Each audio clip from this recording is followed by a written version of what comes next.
This is the story of a boy who lived in a poor neighborhood in Frankfurt. His parents died when he was just 12 years old due to smallpox. He lived in a tiny room with more than 30 people. He wasn't even allowed to run the business of his choice. However, this boy's family would later become the richest in Europe and eventually the wealthiest in the world.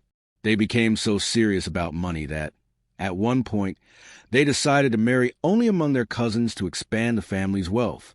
To grow their business, they sent their 5 sons to different parts of the world, each one overseeing an important region, thus controlling the world.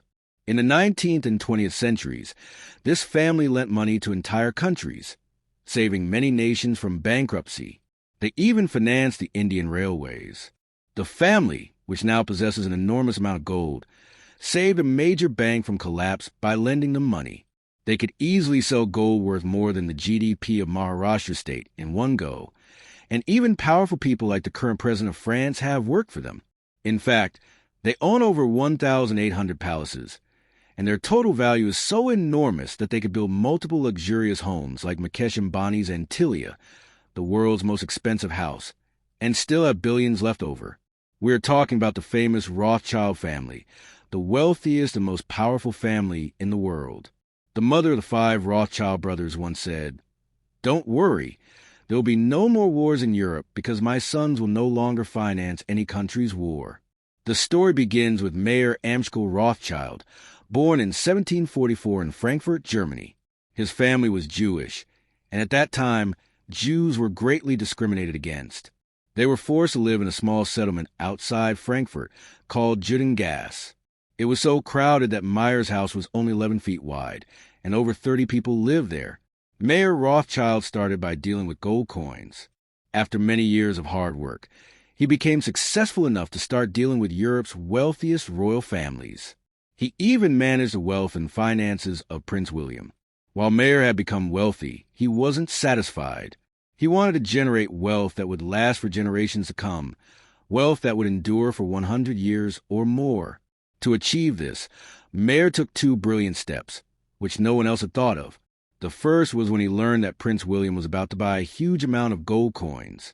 Before the news could spread, Mayer borrowed a large number of coins and bought them at a cheaper price.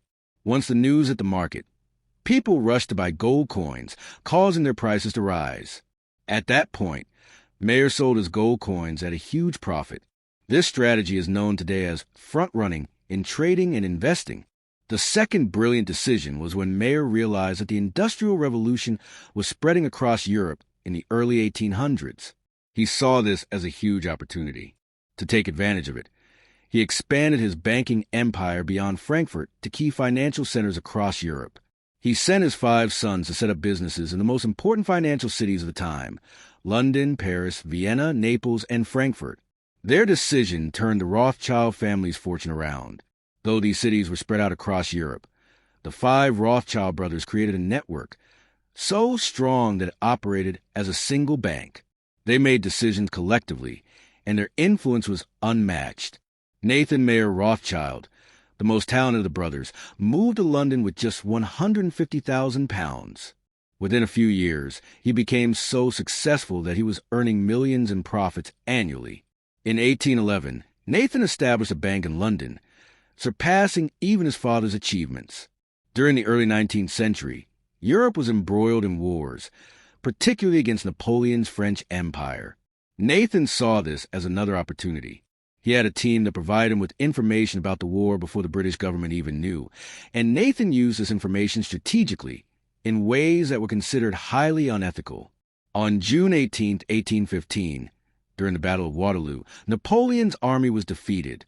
At that time, there were no phones or internet, but the Rothschild family had a system of trained riders and pigeons to receive information quickly. Mayer Rothschild's agents were first to know of Napoleon's defeat, even before the British government. As soon as Nathan learned of the victory, he rushed to the London Stock Exchange and aggressively sold stocks, leading others to believe that Britain was about to lose the war. This caused panic, and many investors sold their shares. Meanwhile, Nathan's agents bought those same shares at low prices. When the news of the British victory finally spread, share prices went up, and Nathan sold his shares for a huge profit, leaving many investors devastated. In the 19th century, the Rothschild family didn't just dominate banking. They also invested in railroads, industries, and oil. They financed industrial growth and railway lines across Europe. By 1851, in just 12 years, the Rothschilds had lent $450 million, equivalent to $14 billion today, to various European governments. This amount was so large that it could have purchased banks like the Bank of India and Indian Bank. In fact, the Rothschild family had so much wealth that they were able to lend money to entire countries in crisis, saving many from financial ruin. Even the Bank of England, in 1825, sought the Rothschilds' help to avoid collapse. In 1818, the family lent £360 million to the German government, and it also helped France during its financial struggles. By the end of the 19th century, the Rothschild family had become so powerful that governments depended on them for money, even in times of war. During one of the many potential European wars, Meyer's mother said, "Don't worry, there will be no more wars in Europe. My sons will no longer finance any country's war." The Rothschilds' business acumen became so legendary that people thought they could predict the future. For example, they predicted the increase in demand for oil and invested in the world's first oil wells in Azerbaijan, long before the world's oil needs skyrocketed. The family's success continued, but they also faced challenges. During World War I and World War II, their European branches were severely impacted, and many members of the family had to shut down their businesses due to Nazi persecution. However, the family survived, and today they remain a very private entity. The head of the Rothschild family is Jacob Rothschild, who leads the entire dynasty. Today, the family is involved in not only banking but also asset management, wine production, and consulting. They own over 1,800 properties worth $36 billion and have more than 55 private jets and over 100 private planes. Their influence extends across the world, funding banks, politicians, and even powerful figures like former U.S. President Bill Clinton. Additionally, Emmanuel Macron, the current president of France, once worked for the Rothschild family. In 2013, secret documents revealed that the Rothschild family holds assets worth billions of dollars in various hidden trusts across their private islands. Even in India, the family's influence is significant, as shown when one of their companies was hired by the government for an auction during the launch of 3G services.